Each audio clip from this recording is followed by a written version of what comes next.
পালিয়ে গেছে। বাংলাদেশে যারা গণহত্যা চালিয়েছে, বাংলাদেশের মানুষের বিরুদ্ধে যারা মানবতা বিরোধী অপরাধ করেছে, সেই আওয়ামী লীগ পুরা দেশে রাজনীতি করার কোন অধিকার রাখে না। আওয়ামী লীগ কোন রাজনৈতিক দল নয়, আওয়ামী লীগ একটি সন্ত্রাসী ফ্যাসিবাদী গোষ্ঠী।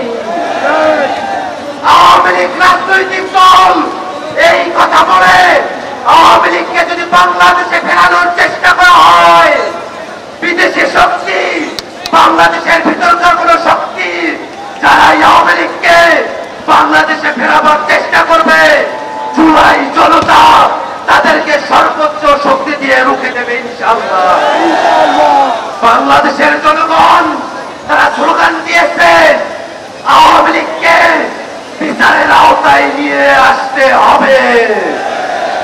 আওয়ামী লীগের বিচার জনতা তাদের হাতে করতে চায় না।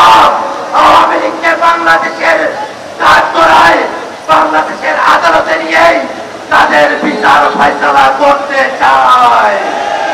অতএব আমাদের দাবি হল, আওয়ামী লীগকে সন্ত্রাসী সংগঠন হিসেবে ঘোষণা করে অবিলম্বে আওয়ামী লীগকে নিষিদ্ধ ঘোষণা করতে হবে।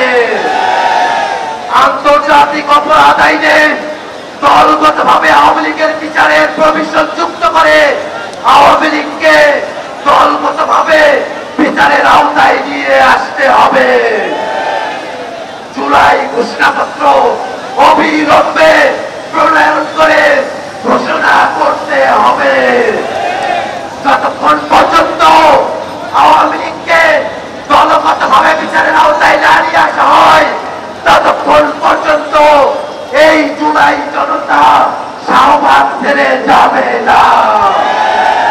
বাংলাদেশের জনগণ শাহবাগে যে ঐক্য প্রতিষ্ঠিত হয়েছে, সে ঐক্যের সঙ্গে ফ্যাসিবাদ বিরোধী